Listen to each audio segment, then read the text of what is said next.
बातचीत के दूसरे हिस्से में बताने वाले हैं कि अगर आप समय पर टैक्स नहीं भरते हैं तो आपको कितना नुकसान हो सकता है। आप समय पर जीएसटी नहीं भरते हैं तो उससे बचने के कोई रास्ते हैं भी या नहीं। इसलिए बातचीत रोचक है और सुनने के बाद इस चैनल को सब्सक्राइब करना ना भूलें।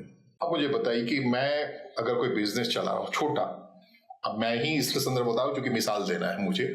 अगर मेरी एक चाय की दुकान है और चाय की दुकान में मैं एक चाय बेच रहा हूं और प्रतिदिन हमारी जो भी आमदनी है, तो कितने आमदनी के बाद मुझे इस बात की फिक्र करने की जरूरत होगी कि मुझे जीएसटी देना चाहिए। देखिए जी, अगर आपने चाय के दुकान वाली एग्जांपल ली है तो जो मैंने बोला था कि जो 40 लाख वाला लिमिट है, क्योंकि अगर आप चाय का दुकान अगर आपने नोएडा में लगाया हुआ है तो ऑब्वियसली आप नोएडा में ही चाय सेल करेंगे। आप जो है वो दिल्ली का कस्टमर को चाय लेके पिलाने नहीं जाएंगे।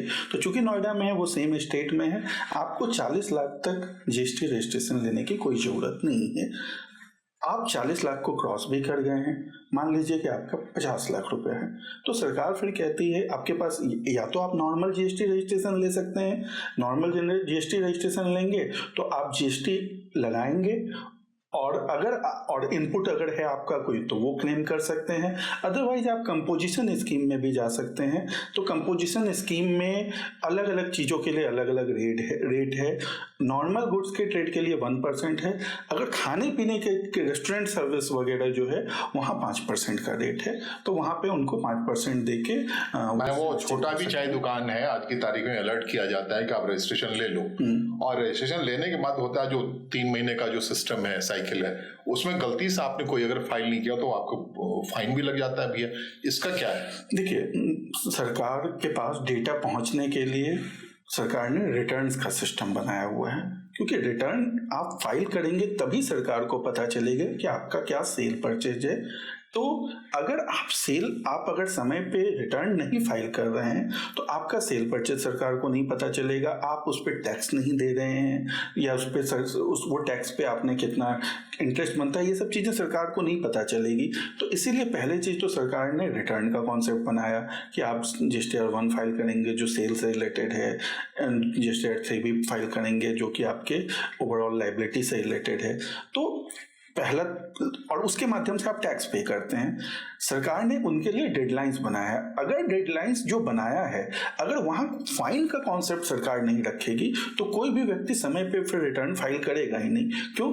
अगर वो जो फाइन्स हैं वो बेसिकली लोगों को इस चीज़ के लिए करते हैं कि हाँ इस चीज़ की ये लिमिट है तो मैं उससे पहले अपनी चीज़ों को कर दें। अगर ये डेट की लिमिट हटा दी जाएगी या फाइन हटा दिया जाएगा, मान लीजिए लिमिट आज 20 तारीख है जीएसटीआर 3 वीक की, अगर ये डेट का और 20 के बाद फाइन लगता है, सपोज 50 रुपये प्रति दिन का फाइन लगता है, अगर इसको हटा दिया जाएगा तो फिर लोग सोचेंगे कि 20 को भरें या 25 को भरें, उससे कोई फायदा ही नहीं है। या फिर हम 2 महीने फाइन को रिक्लेम करने की व्यवस्था भी रखी है, नहीं रखी है? नहीं, जो फाइन है, फाइन को रिक्लेम करने की कोई व्यवस्था नहीं है। अगर आपको टाइम दिया जाता है, अगर मान लीजिए कि आपका इस मंथ मान लीजिए कि आपका जनवरी का जो सेल है तो 11 फरवरी तक आप उसका सेल का आउटवर्ड दे दें और 20 तारीख तक आप उस पर टैक्स दे दें।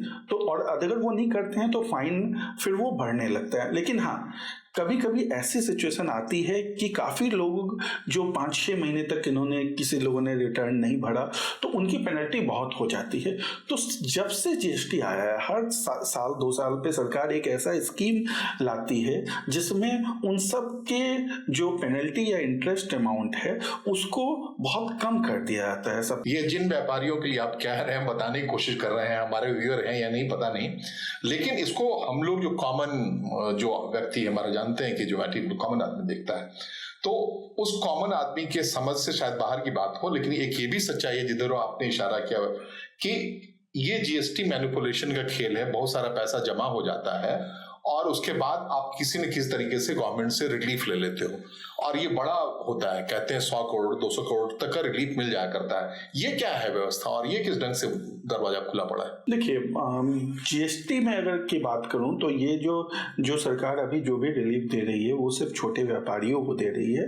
मेरे ख्याल से अभी जीएसटी में कोई बड़े व्यापारियों पे कोई बड़ा रिलीफ की बात नहीं है। सिर्फ इंटरेस्ट पेनल्टी वगैरह पे सरकार ने कहीं कहीं कहा है कि जिनको बहुत ज़्यादा प्रॉब्लम हो रही है उनके टैक्स को छूट देने की कहीं बात नहीं हो रही। हाँ, कहीं कहीं पे सरकार ने जिनको बहुत ज़्यादा परेशानी है वहाँ इंटरेस्ट पेनल्टी को कम किया है सरकार ने, ऐसा मेरा मानना है। अच्छा, छूट ऐसा नहीं है, कोई ऐसी व्यवस्था नहीं है, र्यूमर टाइप का मामला है। बिल्कुल बिल्कुल। अब मुझे जीएसटी मामला तो समझना आसान नहीं है, बहुत मुश्किल है, और इसके लिए आपको बुलाया है हमने। अब मुझे ये बात बताइए कि दूसरा पहलू जो इनकम टैक्स का है, जो आज आ रहा है या जो प्रभावी होगा, ये किस ढंग का प्रभावी? बड़ी शोर है कि इनकम टैक्स का नया कानून आ रहा है, ये क्या है? देखिए, इनकम टैक्स का कानून चेंज हो इसकी बहुत ज़्यादा ज़रूरत थी और इसकी बहुत दिनों से मांग की जा रही थी और सरकार दे रही दुरुस्त आई। हम लोग काफ़ी आशान्वित हैं कि जो अब इसमें नए नए प्रोविजंस लाए जा रहे हैं वो टैक्स पेयर्स के लिए, टैक्स प्रोफेशनल्स के लिए और टैक्स ऑफिसर्स के लिए, इन तीनों के लिए ये बहुत सरल होगा, ये हम सबका मानना है। मैंने उनके जो बिल प्रपोज किया जाने वाला है उसके कुछ वर्जनों को पढ़ के देखा है। इसमें काफ़ी चीज़ों को इजी करने की कोशिश की गई है। जैसे पहले एक छोटा सा एग्जांपल देता हूँ, पहले होता था असेसमेंट ईयर, प्रीवियस ईयर। लोग कंफ्यूज हो जाते थे कि भाई असेसमेंट ईयर क्या है। कुछ लोग कहते थे कि मेरा, क्योंकि असेसमेंट ईयर, अगर मान लीजिए कि हम फाइनेंशियल ईयर 24-25 की बात कर रहे हैं तो 24-25 फाइनेंशियल ईयर को असेसमेंट ईयर 25-26 कहते थे, तो यहाँ कंफ्यूजन था। तो अब सरकार इस बिल में सिर्फ टैक्स ईयर का कॉन्सेप्ट ला रही है। तो चीज़ें, काफ़ी सारी ऐसी चीज़ें हैं, स्लैब को बहुत इजी बनाया गया है, तो इस तरीके की काफ़ी चीज़ें हैं जिससे कंप्लायंस बहुत इजी हो जाएगा, चीज़ों को समझना आसान होगा। लोग कहते हैं कि जो टैक्स रेगुलेशन है भारत का, ये काफ़ी हद तक निवेश को रोके हुए, लोग यहाँ ईज टू बिजनेस नहीं महसूस करते हैं। 50 तरीके के जीएसटी के इंतजाम है, इनकम टैक्स है, इसके अलावा जो टैक्स कलेक्टर्स हैं जिनको कि हम जीएसटी इंस्पेक्टर कहते हैं या डिपार्टमेंट कहते हैं, इनकम टैक्स डिपार्टमेंट कहते हैं, उनका जो बेरुखीपन है किसी बड़े व्यवसाय के प्रति, वो दुनिया के बाकी देशों की तुलना में भारत में ज्यादा जटिल है। मैं मैक्रो लेवल पे कहूँ तो पिछले कुछ वर्षों में सरकार, पहले बहुत सारी प्रॉब्लम्स थी बट सरकार धीरे धीरे अपनी कोशिश कर रही है कि चीज़ों को और सरल बनाया जाए। लॉ काफ़ी अच्छा है बट जो उसको इम्प्लीमेंट करवाने वाले अधिकारी हैं उसमें से काफ़ी लोग बहुत ऑनेस्ट हैं, बट ऐसा 100% लोगों के बारे में नहीं कहा जा सकता। हर जगह कुछ कमियां होती हैं, कुछ ऐसे अधिकारी होते हैं जो ऑनेस्टली काम नहीं करते जितना कि उनके अदर और बाकी अधिकारी करते हैं। तो अगर 10% 20% जो भ्रष्ट अधिकारी हैं उनके चलते हम किसी भी डिपार्टमेंट को पूरी तरीके से भ्रष्ट नहीं कह सकते। बहुत तरीके से बहुत अच्छे अधिकारी भी हैं जो चीज़ों को इजी करने की कोशिश कर रहे हैं। काफ़ी जगहों पे सिंगल पॉइंट एंट्री सिस्टम रखा गया है ताकि आपको एक जगह से ही काफ़ी रजिस्ट्रेशन मिल सके।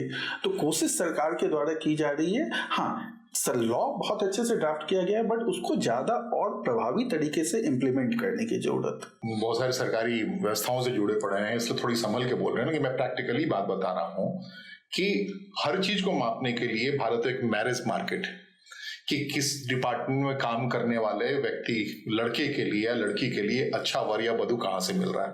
और आज की तारीख में जीएसटी में या इनकम टैक्स में कोई है तो लोग मानते हैं कि ठीक ठाक खा पी रहा होगा, इसके घर अपनी बेटी देखी जा सकती है, या वहां अगर आज की तारीख में सेम जेंडर है तो उस लड़की के हवाले अपना लड़का किया जाता है, भटकी नहीं कमाओ।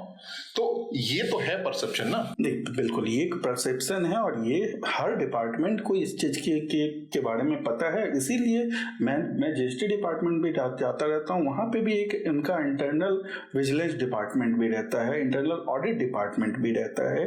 तो वो सीबीआई है। काफ़ी तरीके से हम रेगुलर, अगर आप गूगल पे भी सर्च करेंगे तो हर महीने कम से कम 5-7 ऐसे केसेस तो कम से कम मेरे नज़र से जाते हैं जहां किसी भ्रष्ट जीएसटी ऑफिसर को पकड़ा गया या किसी भ्रष्ट इनकम टैक्स ऑफिसर को पकड़ा गया।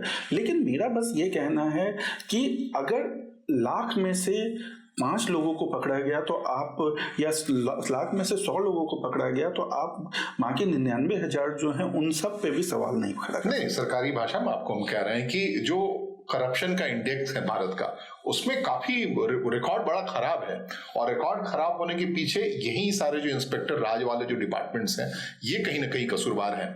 हम आम आदमी को भ्रष्ट होने से क्या जरूरत, हमें जरूरत ही नहीं है, हम सामान्य तौर पर जी रहे हैं। लेकिन जो विभागीय भ्रष्टाचार है वो थोड़ी ज्यादा मुश्किल है। आपको कैसा लगता है, आप जब इंटरेक्ट करते हैं सरकारी दफ्तरों में? तो देखिए, काफी सारे चैलेंजेस हैं, बट इस पे सरकार को और ज़्यादा ध्यान देने की ज़रूरत है। मतलब काफ़ी सारी एजेंसियां अपना काम कर रही हैं। जैसे मैं एक छोटा सा उदाहरण देता हूँ। मान लीजिए कि आपका जीएसटी में आपने एक रजिस्ट्रेशन लिया, तो वो एक किसी वार्ड में जाता है, यानी आप उस वार्ड के एसएससी कहलाते हैं। जब आपको कुछ प्रॉब्लम होगा या कुछ होगा, वो आपका वो जो वार्ड है, उस वार्ड में आपको जाना होगा। आपका जब ऑडिट होगा तो वो वार्ड वाले आपके चीज़ों को चेक करेंगे। बट वहाँ पे उनके ऊपर भी एक अलग ऑडिट विंग भी किया गया है। जो ऑडिट विंग वो आपसे डायरेक्ट भी आपके फाइल्स को मंगा के चेक करता है, ताकि वो ये सोचते हुए उस ऑडिट विंग को बनाया गया है कि हो सकता है कि अपने वार्ड वाले किसी अफसर के साथ आपने कुछ एक सद्भाव बना लिया हो किसी भी कारण से। तो इसके लिए जीएसटी में अलग अलग लेवल पे, इनकम टैक्स में भी अलग अलग लेवल पे इंटरनल चेक एंड बैलेंस की व्यवस्था की गई है। हाँ, उसको और ज़्यादा इम्प्लीमेंटेशन की जरूरत है। देखिए, स्कोप ऑफ इम्प्रूवमेंट तो हर जगह है, ये तो कहा जा सकता है।